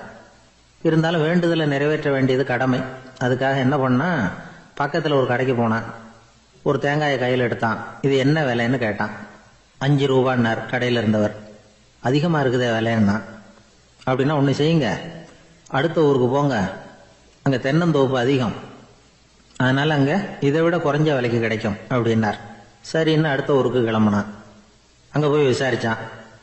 ஒரு தேங்காய் 3 ரூபாய் விலைன்னாங்க. இதுவும் அதிகமாக தெரியுதேன்னா, அப்படின்னா ஒன்று செய்ய, அதுவும் அந்த ஆற்று ஓரமாக ஒரு தென்னை மரம் இருக்கு பார், அதில் நீயே ஏறி பறிச்சுக்கோ, ஒரு தேங்காய்க்கு 1 ரூபா கொடுத்தா போதும் அப்படின்னார் அந்த தோப்புக்கு சொந்தக்காரரு. இவனுக்கு மரம் ஏற தெரியாது, இருந்தாலும் ஆசை யார விட்டுது, விலை சல்லிசா இருக்குதே. ஆற்று ஓரம் போனால் தட்டு தடுமாறி அந்த மரத்தில் ஏறினா அந்த தென்னை மரம் வளைஞ்சி ஆற்று பக்கம் போய் அப்புறம் நிமிர்ந்து இருந்தது. அதாவது மரத்தின் உச்சி சரியா ஆற்றுக்கு நடுவில் இருந்தது. ஆற்றுல வெள்ளம் கரபுரண்டு ஓடிக்கிட்டு இருக்கு. இவன் கடவுள் கொடுத்த 1 லட்சம் ரூபாயை மடியில் வச்சு இறுக்கி கட்டிக்கிட்டான். உச்சிக்கு போய் காய் பறிக்கிற சமயத்தில் காற்றும் மழையும் பலமாக கலந்து அடிக்க ஆரம்பிச்சுட்டுது. கால் வழுக்கி விட்டுட்டுது. இவன் சடார்னு ஒரு தென்னை மட்டையை பிடிச்சிக்கிட்டு தொங்க ஆரம்பிச்சிட்டான். கீழே பயங்கரமான வெள்ளம், மடியில் 1 லட்சம் ரூபா பணம், என்ன செய்யறதுன்னு தவிக்கிறான். இந்த சமயம் கரையில் ஒரு யானை பாகன் யானையை குளிப்பாட்டிக்கிட்டு இருக்கிறான். அது அவன் கண்ணில் பட்டது. ஐயா ஒரு உதவின்னு கத்துனான். அவன் என்ன செய்யணும்னு கேட்டான். உன் யானையை மெதுவாக இங்கே அழைச்சிட்டு வா, எனக்கு நேராக கீழே நிறுத்து, என் காலை பிடிச்சி மெதுவாக கீழே இறக்கி விட்டுரு, என் மடியில் இருக்கிற பணத்தில் உனக்கு 10,000 ரூபா தரேன் அப்படின்னா. அவன் பார்த்தான், காலை கையை பிடிச்சா கூட எவனும் இந்த காலத்தில் 10 ரூபாய்க்கு மேலே தரமாட்டேங்கிறான், இவன் காலை பிடிச்சா 10,000 தர்றேங்கிறான் அப்படின்னு யோசனை பண்ணான். உடனே யானையை கொண்டுட்டு போனான். அவனுக்கு நேராக கீழே நிறுத்தினான். அவன் காலை பிடிச்சான், அவ்வளவுதான். அந்த நேரம் பார்த்து யானை மெதுவாக நடந்து அப்பால போட்டுது. இப்போ யானை பாகன் அவன் காலை கெட்டியாக பிடிச்சிக்கிட்டு தொங்குறான். பரிதாபமாக மேலே பார்க்குறான். அவன் மட்டையை பிடிச்சிக்கிட்டு தொங்குறான். இப்போ யானை பாகன் சொல்கிறான், தம்பி மட்டையை விட்டுறாத, கெட்டியாக பிடிச்சிக்கோ, நான் உனக்கு 10,000 ரூபா தரேன், இதோ மடியில் தான் வச்சுருக்கேன்னா. மேலே தொங்குறவனுக்கு இந்த நிலைமையிலேயும் ஒரு சந்தோஷம், மேற்கொண்டு ஒரு 10,000 ரூபா நமக்கு கிடைக்கும் போல இருக்கே அப்படின்னு. இந்த சமயத்தில் ஒருத்தன் ஒட்டகத்தை ஓட்டிகிட்டு வந்தான் அந்த பக்கமாக குளிப்பாட்டுறதுக்கு. யானை பாகம் பார்த்துட்டான். ஐயா ஒட்டகக்காரரே, அதை இங்கே கொண்டுட்டு வா, எங்கள் காலை பிடிச்சி பத்திரமா இறக்கி விடு, நாங்கள் பணம் கொடுக்குறோம்னா. அவனும் பணத்துக்கு ஆசைப்பட்டு வந்தான். அவன் காலை பிடிக்கிற சமயம் ஒட்டகமும் நழுவி போட்டுது. இப்போ 3 பேருமே வரிசையாக தொங்குறாங்க. ஒட்டகக்காரன் கத்துறான், தம்பி மட்டையை விட்டுறாத, கெட்டியாக பிடிச்சிக்கோ, நான் என் மடியில் இருக்கிற 5,000 உனக்கு தந்துடுறேன்னா. மேலே தொங்குறவனுக்கு இன்னமும் சந்தோஷம், இவனும் பணம் தர்றேங்கிறான் அப்படின்னா இன்னைக்கு நமக்கு மொத்த பண வரவு எவ்வளவு அப்படின்னு ஒவ்வொன்றா கூட்டி பார்க்க ஆரம்பிச்சான். மனக்கணக்கு சரியா வரல, அதனால அப்படியே விரல விட்டு எண்ண ஆரம்பிச்சான். அவ்வளவுதான், மட்டையை விட்டுட்டு கை நழுவி வந்துட்டுது. 3 பேரும் பொத்துன்னு ஆற்றுல விழுந்தாங்க. படாத பாடுபட்டு தட்டு தடுமாறி கரைக்கு வந்து சேர்ந்தாங்க. 3 பேர் மடியில் இருந்த பணமும் ஆத்தோட போட்டுது. பேராசை பெருநஷ்டம் அப்படின்னு ஒரு பழமொழி இருக்குல்ல, அதை விளக்கறதுக்காக சொல்லப்பட்ட கதை இது. இந்த காலத்தில் ஒருத்தர் ஒரு நீச்சல் குளத்தில் நீச்சல் அடிச்சுக்கிட்டு இருக்கிறார். காவலுக்கு இருந்தவர் அதை கவனிச்சுட்டார். கரையிலேருந்து சத்தம் போட்டாராம், இதோ பாருங்க, இங்கே ராத்திரி 8 மணிக்கு மேலே நீச்சல் அடிக்கிறது சட்டப்படி குற்றம், அதுக்கு அனுமதி கிடையாது, தெரியாதா உங்களுக்கு அப்படின்னாராம். இதுக்கு அவரு, ஐயோ நான் நீச்சல் அடிக்க வந்தவன் இல்லைங்க, சும்மா சுற்றி பார்க்க வந்தவன், தடுமாறி குளத்தில் விழுந்துட்டேன், நீச்சல் தெரியாது, அதனால தத்தளிச்சுக்கிட்டு இருக்கிறேன் அப்படின்னு கத்துனாராம். கரையில் இருந்தவர் பார்த்தார். ஓ அப்படின்னா சரி, அதுக்கு ஒன்றும் தடை இல்லை அப்படின்னு சொல்லிவிட்டு அவர் பாட்டுக்கு நடந்து போயிட்டாராம். ராமகிருஷ்ணர் வாழ்ந்த காலத்தில் நடந்த ஒரு நிகழ்ச்சி இது. அப்போ ஒரு ஓவியர் இருந்தாராம். அவருக்கு ஒரு ஆசை, ராமகிருஷ்ணர் படத்தை வரையணும், அதை அவர்கிட்டயே கொண்டுட்டு போய் காட்டி அபிப்பிராயம் கேட்கணும். இதுதான் அந்த ஓவியரின் ஆசை. உடனே ராமகிருஷ்ணர் படத்தை வரைஞ்சி முடிச்சார். அதை எடுத்துக்கிட்டு போனார். இவர் போன சமயம் அங்கே ராமகிருஷ்ணர் சீடர்களோட உட்கார்ந்துருக்கிறார். விவேகானந்தர் அங்கே இருக்கிறார். இந்த ஓவியர் கொண்டுகிட்டு போய் தான் வரைந்த ஓவியத்தை அவர்கிட்ட காட்டினார். ராமகிருஷ்ண பரமஹம்சரின் ஓவியத்தை ராமகிருஷ்ணர்கிட்டயே காட்டுறார். ராமகிருஷ்ணர் என்ன பண்ணார் தெரியுமா, அந்த படத்தை பார்த்தார். உடனே அது காலை தொட்டார். குருதேவருடைய இந்த செயல் சீடர்களுக்கு ரொம்ப வியப்பை உண்டு பண்ணிச்சு. சில பேர் மனசுக்குள்ளேயே ரொம்ப குழம்பி போக ஆரம்பிச்சிட்டாங்க, என்ன இப்படி பண்றாருன்னு. என்ன இது அவரோட படம், அவரே அவரோட படத்தின் காலை தொடுறார் அப்படின்னு யோசிச்சாங்க. சில பேர் ஒன்றும் புரியாம ஒருத்தர் பார்த்து சிரிச்சுக்கிட்டாங்க. அந்த இடத்துல சீடர்கள் மட்டும் இல்ல, சீடர் அல்லாத பல பேர் இருந்தாங்க. தன்னுடைய காலை தானே தொடர இவருடைய செயல் பற்றி என்ன நினைக்கிறது அப்படின்னு அவங்களும் குழம்பி போய் நிக்கிறாங்க. அந்த படத்தை வரைஞ்சி அவர்கிட்ட காட்டின அந்த ஓவியருக்கும் அதிர்ச்சி. இருந்தாலும் அவர் சீடர் கிடையாது, அதனால கொஞ்சம் துணிச்சலை வர வச்சுக்கிட்டு கேட்டார், என்னங்க இது, என்னால என்னுடைய கண்களையே நம்ப முடியல, இது உங்க சொந்த உருவப்படம், நீங்க உங்க சொந்த கால்களையே தொடுறீங்க, இது எங்களுக்கு கொஞ்சம் சங்கடமா இருக்குதே அப்படின்னார். ராமகிருஷ்ணரின் கண்கள்ல ஆனந்த கண்ணீர் வழிஞ்சுதான். அவர் சொன்னாராம், இது என்னோட படம்ங்கிறது எனக்கு தெரியும், ஆனா இது என்னோட படம்ங்கிறதுனால நான் இதோட காலை தொடல. நீ என்னுடைய சமாதி நிலைய இந்த படத்துல படம் பிடிச்சி காட்டியிருக்கிற, அதனால அதோட காலை தொடறேன். சமாதி நிலையில யார் இருந்தாலும், அது என்னுடைய படமா இருந்தாலும் சரி அல்லது வேற யாருடைய படமா இருந்தாலும் சரி, படம் யாருதுங்கிறது முக்கியம் இல்லை. இதுல எது முக்கியம்னா அது தன்னை உணர்ந்த ஒரு உணர்நிலையின் படம். அப்படி இருக்கிறப்போ அதோட காலை நான் தொடணும். அதுக்கு நீங்க எல்லாரும் ஏன் சங்கடப்படுறீங்கன்னு எனக்கு தெரியல அப்படின்னாராம். இப்பதான் அங்க இருந்து சீடர்களுக்கும் மற்றவங்களுக்கும் விவரம் புரிஞ்சுதான். இதுக்கு முன்னாடி யாரும் செய்யாததை இவர் செஞ்சிருக்கிறார், ஆனா அவருடைய காரணம் ரொம்ப நியாயமானது அப்படிங்கறத உணர்ந்தாங்களாம். இதுவரைக்கும் ஆன்மீகத்துல சமாதி நிலை, அதாவது தன்னை உணர்ந்த நிலை பற்றி புரிஞ்சுக்கிட்டோம். இல்லறத்துல ஏற்படக்கூடிய சமாதி நிலை பற்றி உங்களுக்கு தெரியுமா? ஒரு அம்மா டாக்டர் கிட்ட வந்து சொன்னாங்களாம், டாக்டர், என் வீட்டுக்காரருக்கு உடம்புல ஏதோ கோளாறுன்னு நினைக்கிறேன். நான் எவ்வளவு நேரம் பேசினாலும் காதுல விழாதது மாதிரி உட்கார்ந்துருக்கிறார் அப்படின்னு ஆகலாம். அதுக்கு அந்த டாக்டர் சொன்னாராம், அம்மா, அது உடம்பு கோளாறு இல்ல, அது ஒரு பெரிய திறமை. ஒரு ஊர்ல ஒரு ஆள் இருந்தான், தையல் கடை வச்சிருந்தான். அவங்கிட்ட ஒருத்தன் ஒரு சட்டை துணி எடுத்து கொடுத்து தைக்க சொல்லியிருந்தான். வர்ற சனிக்கிழமை வா, வந்து வாங்கிட்டு போ அப்படின்னு அவன் சொல்லியிருந்தான். அதே மாதிரி இவன் வந்தான். அவன் தச்சு வச்சிருந்த சட்டையை கொடுத்தான். இவன் வாங்கி அங்கேயே போட்டு பார்த்தான். கை நீளம் ஒண்ணுக்கு ஒண்ணு வித்தியாசமா இருந்தது. வலது கை இடது பக்கத்தை விட நீளம் குறைச்சலா இருந்தது. அவன் முணுமுணுக்க ஆரம்பிச்சுட்டான், என்ன இது இப்படி தைச்சுட்டியேன்னு. இதுக்கு அவன் சொன்னான், ஐயோ, இதுக்காகவா சங்கடப்படுறீங்க? வலது கையை மட்டும் கொஞ்சம் உள்ள இழுத்தாப்புல வச்சுக்கிட்டீங்கன்னா சரியா போகுது. மற்றபடி அந்த சட்டையில உள்ள கலை அம்சத்தை கவனிங்க, எவ்வளவு அற்புதமா தச்சிருக்கேன் பாருங்க. ஒரு சின்ன குறைய இப்படி எல்லாம் பொருட்படுத்த வேண்டியதில்ல. நான் சொன்னது மாதிரி கைய கொஞ்சம் உள்ள இழுத்தது மாதிரி வச்சுக்கிட்டு நடந்து போங்க, ஜோரா இருக்கும் அப்படின்னா. அவனும் யோசிச்சு பார்த்தான். சரியான யோசனையா தான் தோணுச்சு. கொஞ்சம் முயற்சி பண்ணி வலது கையை கொஞ்சம் உள்ள இழுத்து சட்டை சரியா இருக்கிறது மாதிரி பண்ணிட்டான். இப்ப மறுபடியும் ஒரு பிரச்சனை. வலது கையை உள்ள இழுத்த மாதிரி அப்படியே வச்சுக்கிட்டதும் முதுகு பக்கம் கொஞ்சம் துணி தளர்த்தியா தொங்குறது மாதிரி தெரிஞ்சது. என்ன இது, முதுகு பக்கம் துணி குவிஞ்சுட்டுதே, தொங்குதே அப்படின்னா மறுபடியும், அடடா, இதுக்காகவா கவலைப்படுறீங்க? உடம்ப அதுக்கு தகுந்த மாதிரி கொஞ்சம் வளைச்சிக்கிட்டா சரியா போடுது. இதுக்காக அந்த அழகான தையலை பிரிச்சு அதுல உள்ள கலை அம்சத்தை கெடுக்கிறதுக்கு என் மனசு இடம் தரல. எவ்வளவுக்கு தளர்த்தியா இருக்கோ அவ்வளவுக்கு கொஞ்சம் உடம்ப வளைச்சி அப்படி குனிஞ்சது மாதிரி போங்க போதும் அப்படின்னா. அதுவும் நல்ல யோசனையா தான் பட்டுது இவனுக்கு. சரின்னு சொல்லிவிட்டு புறப்பட்டான். தெருவில் இறங்கினா, கைய கொஞ்சம் உள்ள இழுத்தான், உடம்ப கொஞ்சம் முன்னால வளைச்சான், சட்டைக்கு தகுந்த மாதிரி உடம்ப பண்ணிட்டான், மெதுவா நடந்து போறான். இப்போ எதிரில் இன்னொருத்தன் வரான். இவனை பாக்குறான், இவன் போட்டிருக்கிற சட்டையை பாக்குறான். ஆஹா, அற்புதம்ங்கிறான்.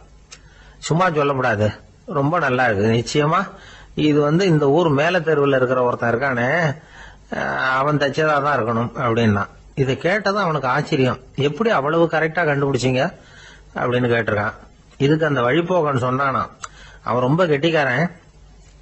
உங்களை மாதிரி உடம்பும் கையும் வளைஞ்சு போன ஒரு ஆசாமிக்கு அவனை தவிர வேற யாராலேயும் இவ்வளவு பொருத்தமான ஒரு சட்டையை தைக்க முடியாது அப்படின்னானா.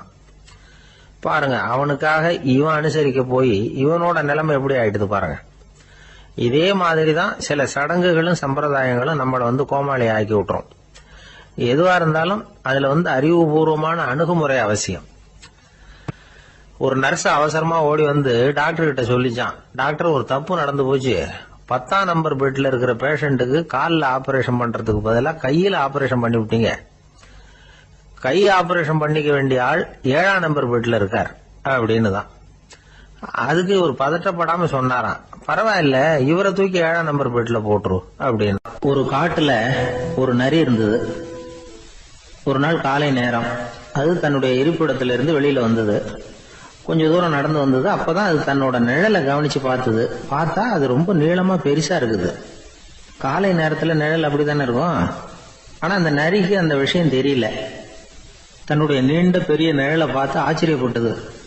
ஆஹா, நாம இவ்வளவு பெருசாவா இருக்கிறோம் அப்படின்னா என்னுடைய காலை சாப்பாட்டுக்கு ஒரு யானை இல்லைன்னா ஒரு ஒட்டகம் கிடைச்சாதான் சரியா இருக்கும் போல இருக்கு அப்படின்னு முடிவு பண்ணிட்டுது. உடனே ஒரு யானை அல்லது ஒட்டகத்தை தேடி அலைஞ்சது, எங்க கிடைக்கும்னு. கிடைக்கவே இல்லை.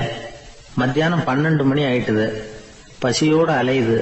இப்ப தன்னோட நிழலை பார்த்தது. அது மத்தியான நிழல் எப்படி இருக்கும், அது ரொம்பவும் குறுகி போய் தெரிஞ்சுது. உடனே அந்த நரி என்ன நினைச்சுக்கிட்டு தான் தெரியுமா, காலை ஆகாரம் சாப்பிடாததுனால நம்ம உடம்பு இப்படி அழிச்சு போட்டுதே அப்படின்னு நினைச்சுக்கிட்டு தான். கொஞ்ச நேரம் கழிச்சு மறுபடியும் தன்னுடைய நிழலை பார்க்குது. அது இன்னமும் குறுகி போய் காலடியிலேயே வந்துட்டுது. அதுக்கு பயமா போயிடுது. ஐயோ, இன்னும் கொஞ்ச நேரத்துல நாம இறந்துருவோம் போல இருக்க. இப்ப என்ன செய்யறது? இந்த சமயத்துல ஒரு எறும்பு கிடைச்சா கூட போதும், அதை நம்ம காலை ஆகாரமா நினைச்சு சாப்பிட்டுள்ளாமே அப்படின்னு நினைச்சுதான். நம்முடைய நிழல் கூட நம்மள மாதிரியே தான் அடிக்கடி மாறிக்கிட்டே தான் இருக்குது. அது எப்பவும் ஒரே மாதிரி இருக்கிறது இல்ல. மனிதனுக்கு ஏற்படுகிற தன்முனைப்பு இருக்கு பாருங்க, ஈகோ, அது கூட ஒரு நிழல் மாதிரி தானா. அப்படி நினைக்க ஆரம்பிச்சுட்டா அதனால ஏதும் பிரச்சனை வராதான். தன்முனைப்பை நிழல் போலவே ஏற்றுக்கொள்ளுங்கள் அப்படிங்கிறது பெரியவங்க கருத்து. ஒரு காரியத்தை வெற்றிகரமா நல்ல விதமா செஞ்சு முடிக்கிறோம்னு வச்சுக்கோங்க, அந்த சமயத்துல ஒரு வித நுட்பமான தற்பெருமை நமக்குள்ள உண்டாகுது. இது இயற்கையானது, அதனால இது மேல பற்று வைக்கக்கூடாது. அப்படி வைக்க ஆரம்பிச்சுட்டா அந்த தற்பெருமை ஒரு நிரந்தர விருந்தாளியா நம்ம கிட்ட தங்கிக்கும். நம்ம நிழல் எப்படின்னு பாருங்க, நாம நடக்கும் பொழுது நம்ம பின்னாடியே வரும். தன்முனைப்பையும் அப்படியே நினைச்சுக்குங்க. நிழல் யாருக்கும் எந்த பிரச்சனையையும் உண்டாக்குறது இல்லை. ஆனா அந்த நிழலை கண்டே நாம பயப்பட ஆரம்பிச்சுட்டா நாம எதுலையும் வெற்றி காண முடியாது. நிழலோட சண்டை போடக்கூடாது. அது மாதிரி தன்முனைப்போடவும் நாம சண்டை போட வேண்டியதில்லை. இல்லாத ஒன்றோடு சண்டை போடுறது எப்படின்னா, அது இருட்டோட சண்டை போடுறது மாதிரி. நாம நிழல் கிடையாது, நம்ம கிட்ட இருக்கிற தன்முனைப்பு ஒரு நிழல். நம்ம நிழலையும் நமக்கு சமமா பாக்குறோம் பாருங்க, அங்கதான் சிக்கலே ஆரம்பம். இப்போ நாம நடந்து போயிட்டு இருக்கிறோம், நம்ம நிழல் தரையில விழுது. யாரோ ஒருத்தர் நம்ம நிழல் மேல காலை வச்சு நடந்து போறார். உடனே அவர்கிட்ட சண்டைக்கா போறோம், ஏண்டா என் நிழலை மிதிச்ச அப்படின்னு. நமக்கு தெரியும் அது நிழல் தாங்கிறது. அவர் உங்க மேல நடக்கல, உங்களுடைய நிழல் மேலதான் நடக்கிறார். அது மாதிரி உங்க தன்முனைப்பின் மேல யாராவது நடந்தா உங்களை அவமானப்படுத்துறதா நினைக்கிறீங்க. காரணம், நாமளும் நம்ம தன்முனைப்பும் ஒண்ணுங்கிற நினைப்பு தான் காரணம், மற்றபடி வேற ஒண்ணும் கிடையாது. நம்ம நிழல் மேல நடக்கிறவர் நம்மளை காயப்படுத்துறது இல்லை. தன்முனைப்பை வேண்டாத ஒன்னாவும் பார்க்க வேண்டியதில்லை. அது இயற்கை. நிழலை உங்க முன்னாடி வைக்க வேணாம், அது உங்க பின்னாடியே இருக்கட்டும். நிழலின் நிழலாகி விடாதீர்கள், நீங்கள் நீங்களாகவே இருங்கள். இதுதான் சான்றோர் சிந்தனை. ஒரு பேருந்துல ஒரே நெரிசல். ஒருத்தர் பக்கத்துல நின்றுகிட்டு இருந்தவர்கிட்ட ரொம்ப பணிவா விசாரிச்சார், ஏன் சார் நீங்க ஏதாவது பெரிய உத்தியோகத்துல இருக்கிறீங்களா அப்படின்னார். அப்படிலாம் ஒண்ணும் இல்லைங்கன்னார் அவரு. அப்படின்னா வேற ஏதாவது அரசியல்ல பெரிய பதவியில் இருக்கிறீங்களா அப்படின்னு கேட்டார். அதுவும் இல்லைங்கன்னார். சரி, பணமாவது அதிகமா வச்சிருக்கீங்களா அப்படின்னு கேட்டார். அப்படிலாம் ஒண்ணும் கிடையாது சார்னார் அவரு. அப்புறம் எதுக்குடா என் காலை மிதிச்சுக்கிட்டு இருக்கிற, எடுறா காலை அப்படின்னாராம். ஒரு பெரிய நினைவு மண்டபம், அதுக்கு முன்னாடி ஒரு அப்பாவும் பிள்ளையும் நின்றுகிட்டு இருக்கிறாங்க. அந்த வழியா போறவங்க வர்றவங்க எல்லாம் அந்த இடத்துல நின்று அது என்ன மண்டபம் அப்படின்னு விசாரிக்க ஆரம்பிச்சாங்க. அந்த அப்பாவும் பிள்ளையும் தான் வர்றவங்களுக்கெல்லாம் விவரம் சொல்லிட்டு இருக்கிறாங்க.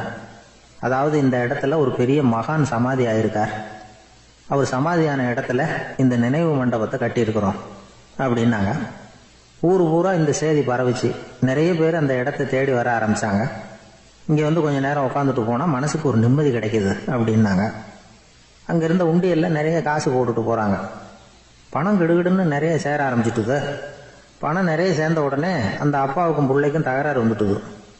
பணம் சேர்ந்தாலே சொத்து தகராறு வரத்தானே செய்யும், அது மாதிரி வந்துட்டுது. பையன் அடிக்கடி நிறைய பணம் கேட்க ஆரம்பிச்சான். அப்பா பார்த்தார், யோசனை பண்ணார், ஒரு முடிவுக்கு வந்தார். ஒரு நாள் பையனை கூப்பிட்டார், இதை பாருப்பா, நமக்குள்ள தகராறு வேணாம். அப்பாவும் பிள்ளையும் இப்படி சண்டை போட்டுக்கிட்டா பாக்குறவங்க தப்பா நினைப்பாங்க. அதனால நமக்குள்ள சமரசமா இதை தீர்த்துக்குவோம், என்ன சொல்ற அப்படின்னார் அப்பா. சரி நான் பையன். உடனே அந்த அப்பா என்ன பண்ணார் தெரியுமா, மகன் கிட்ட கொஞ்சம் பணத்தை கொடுத்தார், தன்கிட்ட இருந்த ஒரு கழுதையையும் கொடுத்தார். இதை வச்சு நீ பொழைச்சிக்கோ அப்படின்னு சொல்லி அனுப்பி வச்சுட்டார். மகன் அந்த கழுதையை எடுத்துக்கிட்டு அடுத்த ஊருக்கு போனான். வழியிலேயே அந்த கழுதை செத்து போச்சு. உடனே என்ன பண்ணலாம்னு யோசனை பண்ணான். ஒரு ஐடியா வந்தது. அந்த கழுதைய ஒரு சாலை ஓரமா புதைச்சான். கையில் இருந்த பணத்தை வச்சு அந்த இடத்துல ஒரு கல் மண்டபம் கட்டினான். அந்த வழியா 2 பேர் வந்தாங்க. இது என்ன மண்டபம்னு விசாரிச்சாங்க. இந்த இடத்துல ஒரு பெரிய மகான் சமாதி ஆயிருக்கிறார் அப்படின்னா. இந்த செய்தி ஊர் பூரா பரவ ஆரம்பிச்சுட்டுது. நிறைய பேர் வந்து போக ஆரம்பிச்சாங்க. இங்க வந்தா மனசுக்கு ஒரு பெரிய நிம்மதி கிடைக்குது அப்படின்னு வேற சொல்ல ஆரம்பிச்சாங்க. வர வர கூட்டம் அதிகமா வர ஆரம்பிச்சுட்டுது. உண்டியல்ல பணம் நிறைய சேர்ந்துட்டுது. நகையெல்லாம் கூட கழட்டி காணிக்கையா போட ஆரம்பிச்சுட்டாங்க. அப்பாவை விட மகன் பெரிய ஆளாயிட்டான். இதை கேள்விப்பட்டார் அப்பா. பையனை பார்த்துட்டு வரலாம்னு ஒரு நாள் புறப்பட்டு வந்தார். பையன் ஓஹோன்னு இருக்கிறான். பங்களா, காரு எல்லாம் வந்துட்டுது. எப்படிடா இந்த அளவுக்கு ஆனே அப்படின்னு விசாரிச்சார்.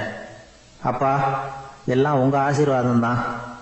நீங்க கொடுத்த மூலதனத்தை வச்சுதான் இவ்வளவும் சம்பாதிச்சேன் அப்படின்னா பையன். அது எப்படிடான்னு விசாரிச்சார். அப்பா, நீங்க ஒரு கழுத குட்டியும் கொஞ்சம் பணமும் என்கிட்ட கொடுத்து அனுப்பி வச்சிங்க. அதை எடுத்துக்கிட்டு வந்தேன். வர்ற வழியில் அந்த கழுதை செத்து போச்சு. உடனே யோசனை பண்ணேன். அந்த கழுதையை இந்த இடத்துல புதைச்சேன். கையில் இருந்த பணத்தை வச்சு மண்டபம் கட்டினேன். மகான் ஒருத்தர் சமாதி ஆயிருக்கார் அப்படின்னு வதந்தியை கிளப்பி விட்டேன். ஜனங்கள்லாம் ஏமாந்து போய் காசை கொண்டாந்து போட ஆரம்பிச்சிட்டாங்க. நான் பொழைச்சிக்கிட்டு இருக்கிறேன் அப்படின்னா. இப்போதான்டா நீ என் புள்ள அப்படின்னு சொல்லி சந்தோஷப்பட்டாரான் அந்த அப்பா. ஏன் அப்படி சொல்றீங்கன்னு கேட்டிருக்கான் பையன். கழுத குட்டியை புதைச்சி மண்டபம் கட்டியிருக்கிற நீ, ஏற்கனவே நம்ம ஊர்ல நாம கட்டியிருக்கிறோமே மண்டபம், அது இந்த கழுதையோட அம்மாவை புதைச்ச இடம். மகான் சமாதி ஆயிருக்காருன்னு நானும் சும்மா கப்சா தான் விட்டுக்கிட்டு இருக்கேன் அப்படின்னாரான் அப்பா. முட்டாள் ஜனங்களை நினைச்சு அந்த 2 பேரும் சத்தம் போட்டு சிரிச்சாங்களாம். மனுஷன் ஏமாத்துறது ரொம்ப சுலபம். என் கூட படிச்ச ஒருத்தன் திடீர்னு ஒரு நாள் எல்லாருக்கும் அருள் வாக்கு சொல்ல ஆரம்பிச்சுட்டான். அவன் ஒரு ஆபீஸ்லயும் வேலை பார்க்கறான். ஆபீஸ்ல உள்ளவங்கெல்லாம் அவங்ககிட்ட வந்து அருள் வாக்கு கேட்கறது வழக்கம். ஒரு நாள் நான் முன்னாடி போய் உட்காந்து பேசிக்கிட்டு இருந்தேன். அப்போ அதே ஆபீஸில் வேலை பார்க்குற ஒருத்தர் அவங்ககிட்ட வந்து, சுவாமி, என் மேஜையில் வச்சிருந்த பேனா திடீர்னு காணாமல் போட்டுது, அது திரும்ப கிடைக்குமா எனக்கு அப்படின்னு கேட்டார். இவன் கண்ணை உருட்டி பார்த்துட்டு, அது உனக்கு கிடைக்காது, புதுசாக வேற ஒன்று வாங்கிக்கப்போ அப்படின்னா. சரின்னு அவர் போயிட்டார். அவர் போனதுக்கு அப்புறம் நான் மெதுவாக இவனை பார்த்து, அது எப்படிடா அது உனக்கு கிடைக்காதுன்னு அவ்வளோ உறுதியாக அவர்கிட்ட சொன்னேன் அப்படின்னு கேட்டேன். இவன் மெதுவாக என் காதுகிட்ட வந்து, அந்த பேனாவை கிளப்புனதே நான் தான் அப்படிங்கிறான். கடற்கரை ஓரமா ஒரு பெரியவர் கையால மணலை கீறிக்கிட்டே உட்காந்துருக்கிறார். என்னத்தையும் தேடிட்டு இருக்கிறது மாதிரி தெரிஞ்சது. மெதுவா கிட்டத்துல போய், என்னத்தை தேடிட்டு இருக்கிறீங்க அப்படின்னு கேட்டோம். அவரு சாவகாசமா நிமிர்ந்து பார்த்து, நிம்மதியை தேடிட்டு இருக்கிறேன்னார். நாங்க ஒரு மாதிரி ஆயிட்டோம். இருந்தாலும் சமாளிச்சுக்கிட்டு, சார், மணல்ல வந்து கிழிஞ்சல் தான் கிடைக்கும், நிம்மதி கிடைக்காது அப்படின்னோம். சரி, இன்னைக்கு வசமா நம்ம கிட்ட ஒரு ஆள் மாட்டிக்கிட்டார் அப்படின்னு நினைச்சு அவர் பக்கமா போய் உட்காந்துக்கிட்டு கதை சொல்ல ஆரம்பிச்சிட்டோம். ஒரு பெரிய மன்னர் இருந்தார். அவருக்கு எல்லா வசதியும் இருந்தது. இருந்தாலும் ஒரே ஒரு குறை. அது என்னன்னா நிம்மதி இல்லைங்கிற குறை. அரண்மனையில தினமும் கலை நிகழ்ச்சி, நாட்டியம் எல்லாம் நடந்துகிட்டு தான் இருந்தது. இருந்தாலும் நிம்மதி இல்லை. சரி, நிம்மதி எங்க கிடைக்கும் அப்படின்னு தேட ஆரம்பிச்சார். உடனே அதுக்கான முயற்சிகள்ல தீவிரமா இறங்கினார். நாட்டுல உள்ள தத்துவ மேதைகளை எல்லாம் கூப்பிட்டுட்டு வர சொன்னார். எல்லாரும் வந்து சேர்ந்தாங்க. அவங்கள பார்த்து, நிம்மதி எங்க இருக்குது அப்படின்னு விசாரிச்சார். அவங்களுக்கு அது தெரிஞ்சா ஏன் இப்படி ராஜா முன்னாடி வந்து நின்றுட்டு இருக்க போறாங்க? ராஜாவோட கேள்விக்கு ஒவ்வொருத்தரும் ஒவ்வொரு மாதிரி விளக்கம் கொடுக்க ஆரம்பிச்சிட்டாங்க. எந்த பதிலும் ராஜாவுக்கு திருப்தி அளிக்கக்கூடிய அளவுக்கு இல்லை. சரி, போயிட்டு வாங்கன்னு சொல்லி அவங்கள எல்லாம் அனுப்பி வச்சுட்டார். ஒரு நாள் அவர் மாளிகையில உப்பருகையில நின்றுட்டு இருக்கிறார். அந்த சமயத்துல தெருவுல ஒரு பிச்சைக்காரன் ரொம்ப உல்லாசமா பாட்டு பாடிக்கிட்டே போயிட்டு இருக்கிறான். குரல்ல ஒரு சந்தோஷம், நடையில ஒரு மிடுக்கு. அவங்ககிட்ட கொஞ்சம் கூட கவலை இருக்கிறதா தெரியல. உடனே ராஜா அதை பார்த்தார். ஏவலாளிகளை வந்து கைதட்டி கூப்பிட்டார். உடனே ஓடி போய் அந்த பிச்சைக்காரனை இங்க அழைச்சிட்டு வாங்கன்னு உத்தரவு போட்டார். இவங்க உடனே ஓடி போய் அவனை கூப்பிட்டாங்க. அரண்மனைக்கு வாழ்ந்தாங்க. அவன் வரல. அரண்மனைக்குள்ள அடி எடுத்து வைக்க மாட்டேன்னு சொல்லிவிட்டான். ராஜா கிட்ட வந்து விஷயத்தை சொன்னாங்க. அவருக்கு ரொம்ப ஆச்சரியம், இப்படி ஒரு ஆள் இருக்கிறானா அப்படின்னு. சரி, அவன் என்னதான் சொல்றான் அப்படின்னு விசாரிச்சார். இவங்க மறுபடியும் தெருவுக்கு போய் கேட்டாங்க. என்ன பார்க்கணும்னா ராஜா விருப்பப்பட்டாருன்னா அவரை வேணும்னா இங்க வர சொல்லுங்க அப்படின்னு சொல்லிவிட்டான். அதை வந்து ராஜா கிட்ட சொன்னாங்க. அவருக்கு கோபம் வரல.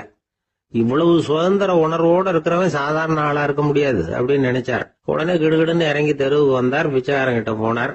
நீ கவலைப்படாம சந்தோஷமா பாடிட்டு போறியே, அது எப்படி முடியுது உன்னால அப்படின்னு கேட்டார். ஏன் அப்படி கேக்குறீங்கன்னு அவன், அதுக்கு இல்ல, எனக்கு அரண்மனையில எவ்வளவோ சுகபோகங்கள்லாம் இருக்கு, இருந்தாலும் நிம்மதி இல்ல. இது ஏன்னு எனக்கு தெரியல. இந்த தேசத்துல உள்ள அறிஞர்களை எல்லாம் கூப்பிட்டு கேட்டு பார்த்துட்டேன், அவங்களுக்கும் தெரியல. உன்னை கேட்டா தெரியும்னு நினைச்சேன். அதனாலதான் சந்திக்கிறதுக்கு ஆசைப்பட்டேன். ஆனா நீ வரமாட்டேன்னு விட்டியே அப்படின்னார். பிச்சைக்காரன் கடகடன்னு சிரிக்க ஆரம்பிச்சுட்டான். மகிழ்ச்சிக்கும் உங்களுக்கும் தடையா இருக்கிறது இந்த மாளிகை தான். இதை விட்டுட்டு வெளியில வந்துட்டா நிம்மதி தேடிட்டு வந்துரும்னா. நான் அரசன், எனக்குன்னு கடமைகள் இருக்கு, அதையெல்லாம் விட்டுட்டு எப்படி வர முடியும்னார் ராஜா. ரெண்டும் ஒரே நேரத்துல கிடைக்கணுங்கிறது முடியாத காரியம். உங்க சுகபோகத்துக்கு விலையாதான் உங்க நிம்மதியை கொடுத்துக்கிட்டு இருக்கிறீங்க. என்ன பாருங்க, என்கிட்ட எதுவும் இல்ல, அதனால எதுவும் போயிடுமோங்கிற பயமும் இல்ல, நிம்மதியா இருக்கிறேன் அப்படின்னா அவன். ராஜா உடனே சந்தோஷப்பட்டு தன்னுடைய மேலங்கியை எடுத்து அவனுக்கு பரிசா கொடுத்தாரான். அவன் சிரிச்சுக்கிட்டே அதை வாங்க மாட்டேன்னு விட்டானான். இதை நீங்க எனக்கு கொடுக்கறதுனால எந்த பயனும் இல்ல, அதே நேரத்துல அதை வாங்கிட்டேன்னா அடுத்த வினாடியிலிருந்து அதை எப்படி காப்பாத்துறதுங்கிற கவலை எனக்கு வந்து சேர்ந்துரும். அப்புறம் தூக்கம் வராது, நிம்மதி போயிடும் அப்படின்னானா. சொல்லிவிட்டு அவன் பாட்டுக்கு சந்தோஷமா பாடிக்கிட்டே போயிட்டான். நிம்மதி எங்க இருக்குங்கிறதையும் ராஜா தெரிஞ்சுக்கிட்டார். அந்த இடத்துக்கு தன்னால போக முடியாதுங்கிறதையும் அவர் புரிஞ்சுக்கிட்டார். இப்படி இந்த கதைய அந்த கடற்கரையில மணலை கீறிக்கிட்டே உட்கார்ந்துருந்தார அந்த பெரியவர்கிட்ட சொல்லி முடிச்சோம். அவர் முகத்துல ஒரு தெளிவு தெரிஞ்சது. எங்களை நிமிர்ந்து பார்த்தார். ரொம்ப நன்றிங்க, இப்ப எனக்கு தெரிஞ்சு போச்சு. நிம்மதி வேணும்னா அதுக்கு என்ன பண்ணணும்னு இப்ப நல்லா புரிஞ்சுக்கிட்டேன் அப்படின்னார். என்ன புரிஞ்சுக்கிட்டீங்கன்னு கேட்டோம். இனிமே இந்த பக்கம் வந்தா உங்க கண்ணுல படாத இடமா பார்த்து உட்காரணும்னு புரிஞ்சுக்கிட்டேன் அப்படின்னார். நம்மள மாதிரி ஒரு ஆசாமி அவன் நம்மள மாதிரியே கற்பனை பண்ணான். அதாவது நாம தான் இந்த உலகத்துல ரொம்பவும் கஷ்டப்படுறோம், மத்தவங்க எல்லாம் சந்தோஷமா இருக்கிறாங்க அப்படின்னு அவன் நினைச்சுக்கிட்டான். அவன் ஒரு நாள் கடவுளை வேண்டிக்கிட்டானா, சுவாமி, இந்த உலகத்துல எவ்வளவோ பேர் இருக்கிறாங்க, ஒவ்வொருத்தருக்கும் ஒவ்வொரு விதமான கஷ்டம் இருக்கலாம், ஒத்துக்கிறேன். இருந்தாலும் எனக்கு அது கொஞ்சம் அதிகமா இருக்கிறது மாதிரி தெரியுது. அதனால நீங்க எனக்காக ஒரு சின்ன உதவி செஞ்சா போதும். அது வேற ஒண்ணும் இல்ல, என்கிட்ட இருக்கிற துயரங்களை இன்னொருத்தர் யாருகிட்டயாவது கொடுத்துருங்க, அவர்கிட்ட இருக்கிற துயரங்களை என்கிட்ட மாத்தி கொடுத்துருங்க. ஒரு மியூச்சுவல் டிரான்ஸ்பர், அவ்வளவுதான். அப்படி பண்ணிவிட்டா போதும் அப்படின்னு வேண்டிக்கிட்டானான். அன்னைக்கு ராத்திரியே அவன் ஒரு கனவு கண்டிருக்கான். வானத்தில இருந்து ஒரு குரல் கேட்டிருக்கு. அது என்ன சொல்லிச்சு தெரியுமா?